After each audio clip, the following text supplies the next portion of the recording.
Hey everybody, welcome to Pop Culture Philosophers. It's time for Comics Revisited. Today we're talking about Zero Hour from DC Comics.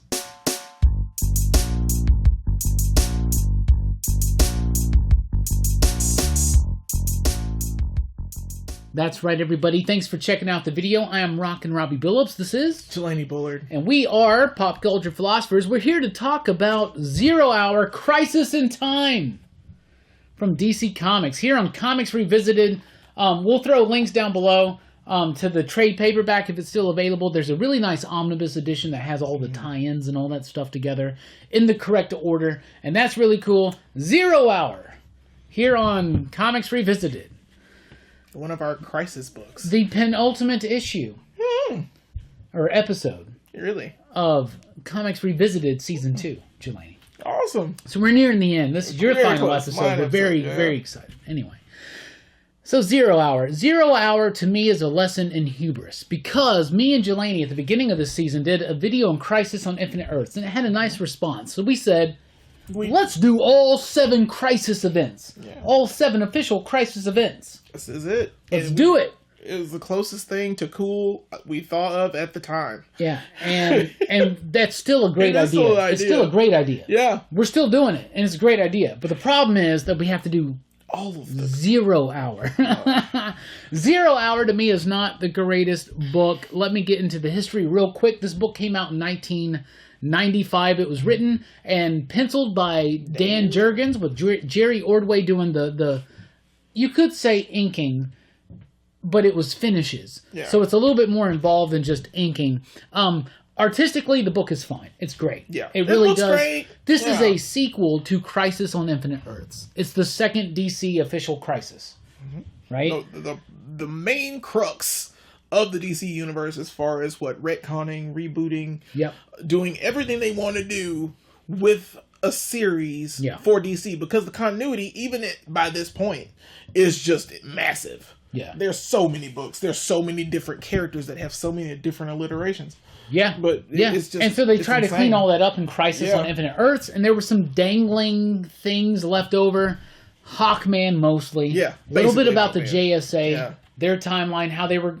It didn't make sense in the 90s to have the JSA still be active. Right. Right? And they were an older group anyway. They were just, they're timely. Yeah. Yeah, right? Yeah. So, timely, but not timely. But not timely. Not timely. That's right. And also some Legion of Superheroes stuff, because it seems like DC is always trying to figure out a way to make the Legion of Superheroes relevant. Cool. Yeah. And I always say the Legion of Superheroes is not relevant because it's ahead of its time.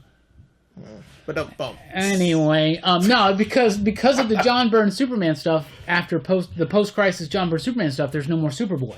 Right. So none of the Legion stuff works anymore. And DC rebooted pretty much the entirety of their line post-crisis, but they did it in waves. Superman relaunched in 86. Yeah. Wonder Woman relaunched in 87. That's right. While Wonder Woman was yet to be relaunched, guess what they were still doing? What? Publishing her old adventures. Oh, crap. Same thing with the Legion of Superheroes. Yep. Same thing with Hawkman. They didn't reboot till Hawkman until 1989. And then, 6 years later, it still didn't make sense. Because you had Hawkworld, and you had the ancient Egyptian stuff. Yeah. And you have Thanagar. Yeah. Yeah, it's so many different backstories. You had the Native American. Oh, God, I forgot about that. Possessed by the spirit of the Hawk. Who, by the way, very badass. Yeah. And a great run. Actually, a great run of Hawkman. Yeah. By the way. So anyway. But Hawkman was still many things. So we're going to do the Crisis events. The second one is Zero Hour, otherwise known as a Crisis in Time. I do like the time aspect of it. It's a crisis on Infinite Earths. All reality was getting wiped out, this entire multiverse. Wiped out by this white light. In this one, it's the same thing, but because the universe is now singular, other characters from other timelines start bleeding in, which still doesn't make sense. It doesn't make any sense. Because if those timelines got wiped out in Crisis on Infinite Earths, why are they there? Why is Alpha Centurion there? Yeah. Why is Dick Grayson Robin there? Why is Barbara Gordon Batgirl there? Exactly. Alternate timelines? How are they? What reality did they come through? Now the Dick Grayson Robin was presumed dead in Crisis on Infinite Earths. And they just had to they brought him back because he wasn't dead. Well, he was Nightwing in Crisis. No. That version of Dick was? No, he was Nightwing. And there were Teen Titans. But I'm saying that there was a Dick Grayson. Okay. There's a Dick Grayson Batman with Huntress. Remember Huntress, the daughter? Oh, yeah, you're right. But that wasn't... And they were all brought back into the timeline. This was a kid, Dick Grayson, that shows back up. And because he's from the same world... I'm saying that there were other Dick Grayson timelines I got you. in this world now. Okay. What they merged. Yeah. They really... It's so much work. We're not trying to like be...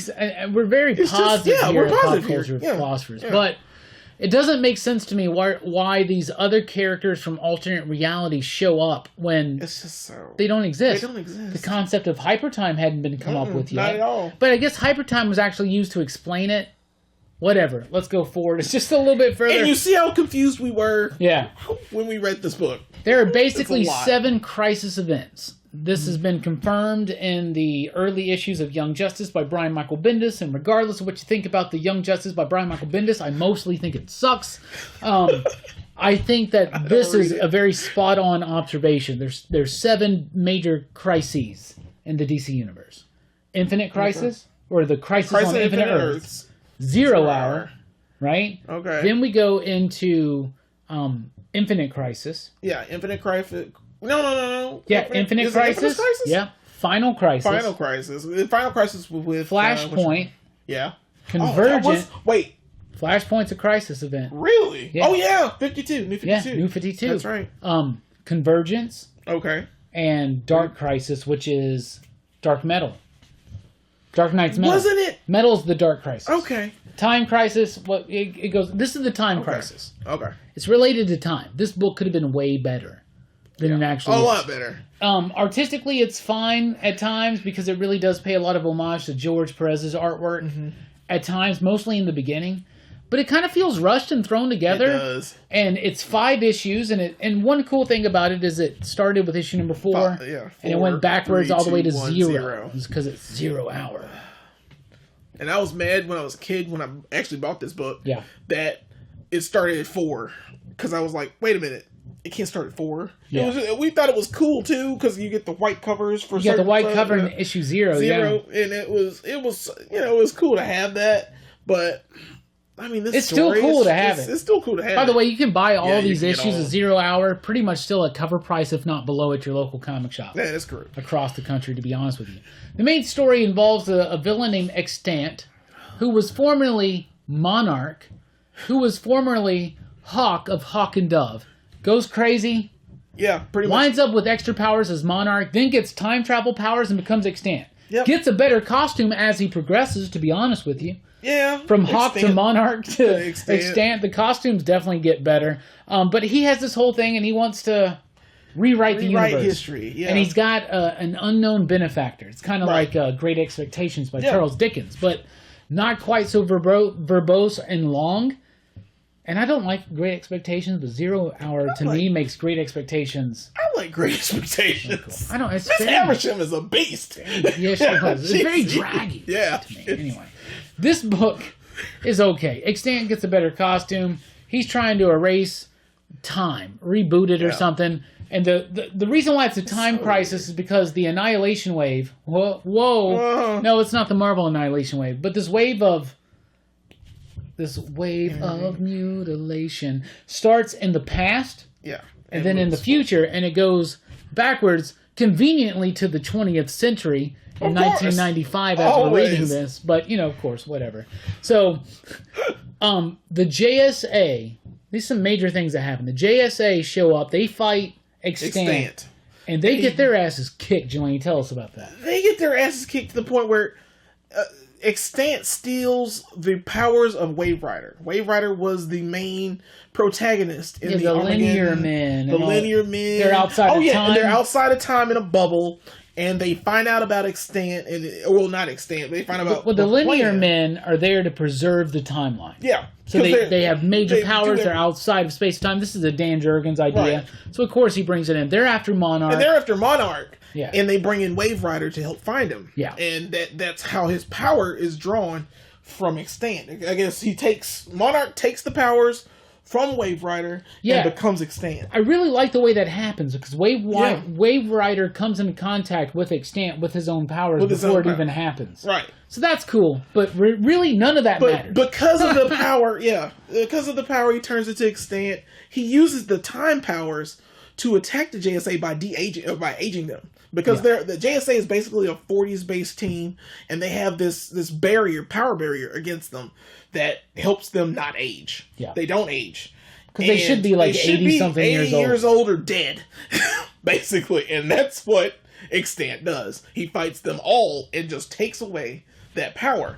And they just de-age in front of them. Yeah, and some die. Well, they actually de-age. Is that the right word or age? Or age. They age appropriately. De-age. Sorry, I think of de-aging like. Yeah, I thought I was right there along with you. But Wildcat gets old. And the others get old and actually die. Yeah. Dr. Midnight dies. The Atom dies. Yep. And the original Atom. And Our Man. And those deaths still stand. They're still dead. Yeah. Still dead. There are new versions of those characters, but they are still dead. Yeah. And Sentinel doesn't get aged up because Alan Scott has been something about, I don't know if it was the Dark Star. I don't know. He had some kind of mystical... He has Dark Star powers, doesn't he? Well, Jade does at this time. Donna does at this time. Donna does. Yeah. Donna Troy. That's right. One of the cool things about this is it's an event, so you get a snapshot of DC history at the time, and that's kind of cool. Like, Donna was a Dark Star. Right. But Jade becomes old, too. Jay Garrick, right? Yeah. And the very beginning of this, Flash dies. Wally West Flash. Just dead. But not really. Not really. He comes back, right? But it's but the JSA get decimated, together, but they get their butts whooped. And like Jay Garrick quits being Flash. Yeah, he's just like, I'm too old. Even Alan quits. Alan quits, and he's not old. Like they're all done. JSA's done. So they basically bring up the fact that because these guys are old and they're done, this reboots it. So you want when does JSA come back? What, Jeff Johns? It's 90. Yeah, that's like what 2000, 2001. So it's actually a few years. So it's a few years. But this does lead into some things like the Starman series by James Robinson. That's right. Yeah, because Starman gets aged up as well. 10 yeah, so really cool stuff. Yeah. So Extant's on this whole thing, and I really think the whole idea about Hawk going crazy and becoming Monarch into Extant, it's so dumb. I don't care. Who cares? Yeah, I like the leftovers from. But it's leftovers from another crossover that just recently happened. Was that like what? Was that Millennium? That was Millennium. Oh yeah, that's right, Millennium. Yeah, was it right? Yeah, I forgot about Millennium. I remember nothing about it. Yeah, me other than Monarch was the villain and Hawk went crazy. Yeah. And it's just it. But I never cared about Hawk and Dove. And the only reason they did that because back in the day when they did Armageddon 2001, it was supposed to be Captain what was his name? Adam. Yeah, I guess it was Captain Comet. No, the white one with the red. Adam. Captain Adam. Yeah. It was supposed to be Captain Adam, and it was leaked out back in the day. Really? And they were like, that was supposed to be Monarch. Pre-internet. So it got leaked that was supposed to be Monarch. So they were like, oh crap, what are we going to do?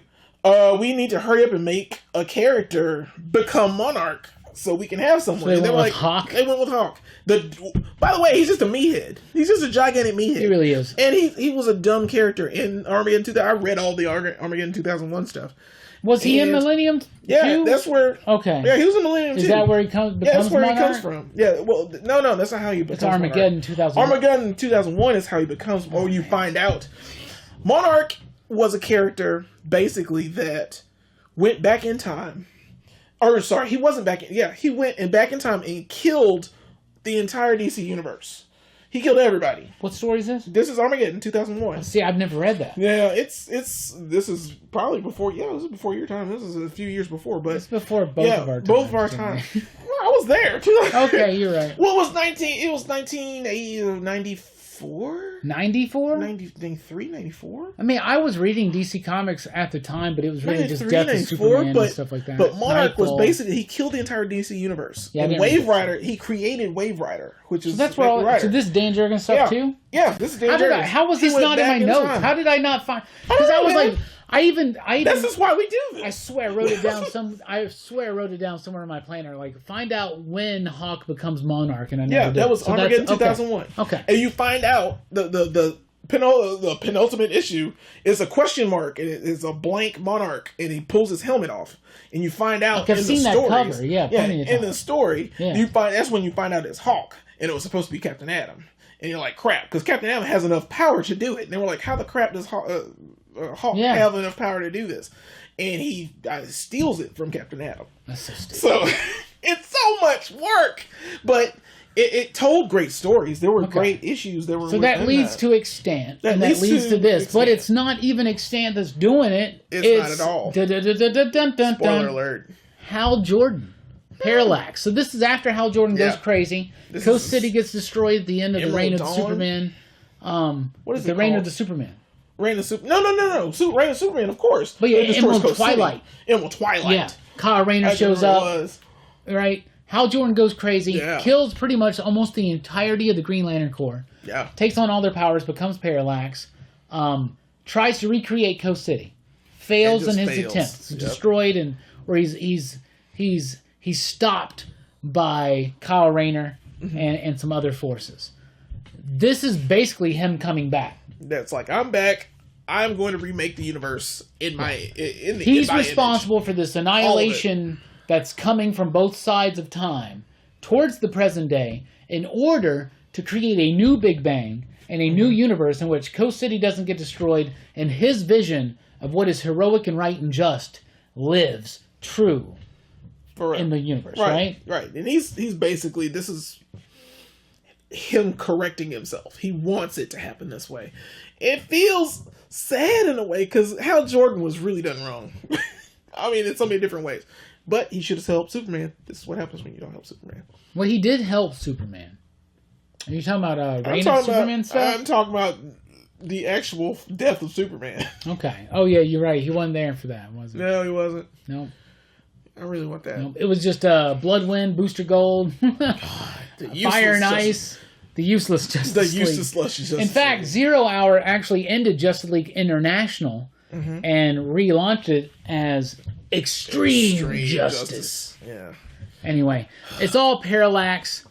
He basically succeeds. They destroy time, but Wave Rider and the Linear Men get a group of certain heroes surviving. They pull them out of time to Vanishing Point. Yep. They defeat Parallax, and because Green Arrow actually shoots Hal in the heart, and there's a really good they're really trying. And they're best friends. And they're trying so hard to make that but it's so soap opera. Yeah.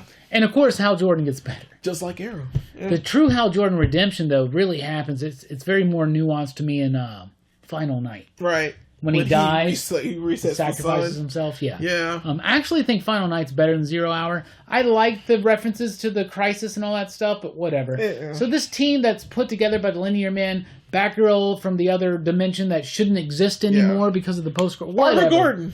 But all the Hawkman still exist. You remember that? Yeah. They all form together into one. Hawkman, there are a lot of tie-ins, and maybe a lot of this makes more sense and feels a little bit more epic and spread out that way. But we just read the main series that was right here, and it's not I guess you need the supplemental material to make it work. I almost want to redo it again. You know what I'm saying? Or read all that stuff. But it's a lot to go through. Yeah, maybe the omnibus works. But it was still these 5 issues. And you should have told a cohesive story throughout. Because Crisis tells a cohesive story. Exactly. Right? And it's not separate issues like that. And you don't have to piece them together. Yeah. Civil War from Marvel has bits that get more fleshed out in other books, like Spider-Man revealing his identity is more fleshed out by J. Michael Straczynski. The Amazing Spider-Man run. The stuff going on with Reed and Sue Richards and their separation goes on more in that Fantastic Four run.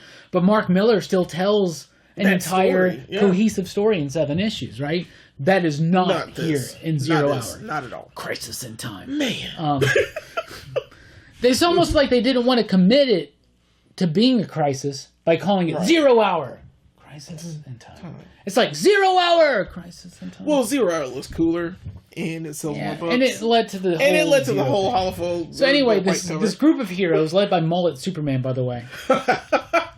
And Mullet Superman was one of the best Superman. I'm just going to say that. I love Superman. I read Superman. Yeah. I remember when Alpha Centurion showed up in his books, and I was like, who is this dude? I love that stuff. Stuart Immonen was doing stuff, man. Yeah. Oh my God. There's some good Star Trek in those days. I like Dan Jurgens. I do too. I do too. I just feel just like all because this is Death Superman. Dan Jurgens is one of the he should always and will always be remembered as far as Superman creators go. Yeah, because he's the man that takes credit, or not that he takes credit, but he's the man that's given credit for killing Superman. Even though it was a whole bunch of different people. Yeah.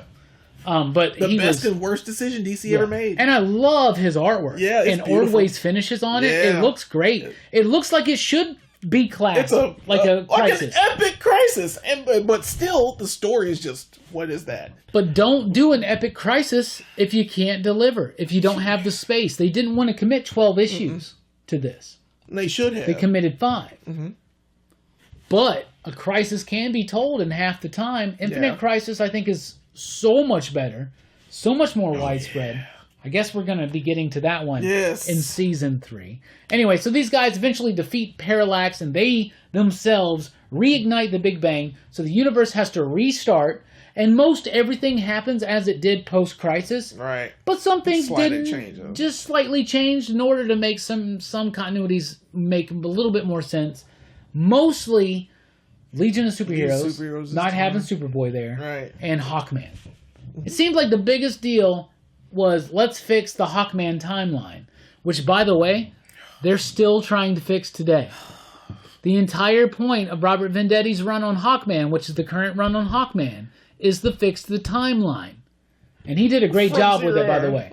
But so did Jeff Johns when he did the Return of Hawkman in the early 2000s in the JSA book. That's right. So this maybe should have been a Hawkman-centric event. You could have spun it out. Done it, though. Why are there all these different versions of Hawkman across time and space? It would tell such a great story. And that builds up. And it's not extant Hawk. That's the villain. It's someone like Black Adam. Yeah. That'd be cool. Or what's the dude's name? Obsidian? No, it's a Thanagar villain. I don't know. Yeah. Anyway. I have no clue. You know what I'm talking about? I know you're talking about, though. Yeah. You would think that we research better here on Comics Revisited, and we usually do, but we're talking about 0 Hour. Anyway, right after this, every DC book went to an issue number 0, in which they continued their ongoing story, but they did also retold the origin to make everything mash up in a timeline. The very last issue of 0 Hour, which was issue number 0, which was the white cover, had a fold-out timeline. That really made a lot of sense. Explains what they did. And it's really good. Yeah. But it seems like DC always wanted the multiverse to come back. They wanted to simplify it, but they lost something about the magic of the DC universe with the multiverse. Yeah. So it came back eventually with the hypertime concept that was developed by Mark Waid and Grant Morrison. That's right. And Carl Kiesel really helped build some of that stuff up in Superboy issues. And then Infinite Crisis. Brought back the multiverse 100%. That's a gorgeous If there's any thematic relevance in this book, it's about the past is the past. You can't change it. You can be regretful for it. But the best thing to do is you can't change the past. There are no redos. So you might as well just do better from this point forward into the future. That's the lesson Hal Jordan should have learned. That's the lesson DC Comics should have learned. With 0 Hour, to be honest. What do you think about your final thoughts, and just maybe tie it all up? Your thoughts. I mean, for me, I forgot about this book after I read it.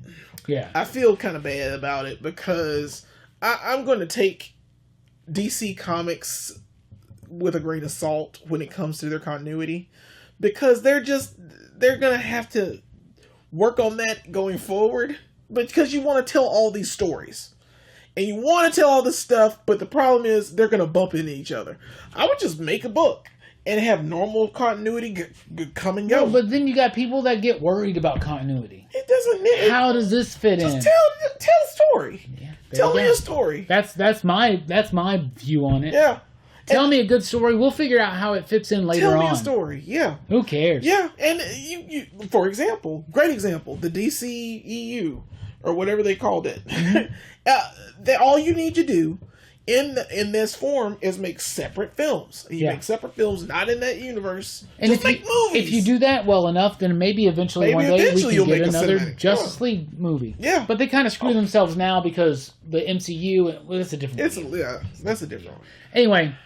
tell a good story. But that we can fit it in later on. That's what books like 0 Hour are supposed to be about. Yeah. But this one felt like it starts off like it's trying to be a tribute and a sequel to Crisis, but it falls apart very quickly, and it just seems like something that was thrown together to make Hawkman and the Legion of Superheroes make a little bit more sense, and to get rid of the Justice Society of America. That's all it looks like.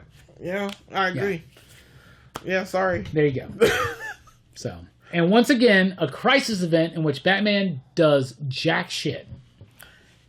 Yeah, you're right. He does absolutely nothing. Yeah. He punches no one of it. Wait till Infinite Crisis. He's one of the reasons as to why it happened. Why do you keep bringing? Yeah, exactly. Because of the OMAC. That's right. My brother eye. Right. Oh, yeah. Anyway, man. that will be next year. So join us next week for the season finale of Comics Revisited Season 2. Me and Brian talking about The Watchmen. Yep. I guarantee that video is going to be an hour or more. Anyway. Well, maybe we should do a whole podcast one day and we can talk for hours. Yeah. Maybe we do a live stream talking about The Watchmen or something. I'd love that, man. Like that. Anyway, so join us for that, and it's been a fun journey. Absolutely. We're going to continue doing the Crisis events because now we feel, now that we're through 0 Hour, I feel much better about this. Yeah. Convergence is going to suck. Yeah, it really is. Convergence is going to suck, but we'll get through it. Together. We'll compare it to 0 Hour. Anyway. Thank you all so much. Let us know your recollections of 0 Hour. Regardless of what we thought about the book, I still thought those 0 issues were badass. Yeah. I thought the countdown was badass. I thought the artwork was great. I love that blank cover. Was that the first white blank cover we ever got? I don't know. We'd have to... It sounds... It might be. And it wasn't meant to be a sketch cover. No. And I'm sure someone's going to prove us wrong. Yeah. But if you know, let us know in the comments down below. Thank you so much. Please do join the PCP Army, the official Pop Culture Philosophers Facebook group. Me and Jelani are very active members of the PCP Army. So Join us and indoctrinate others. Yes. We have a lot of souls to save. Anyway, I've been Rockin, Robbie Billups. This has been Jelani Bullard. And we've been talking about 0 Hour here on Comics Revisited. Please do like, share, and subscribe. And join us over at popculturephilosophers.com for podcasts and a whole lot more. And don't forget, for the penultimate time, Kramer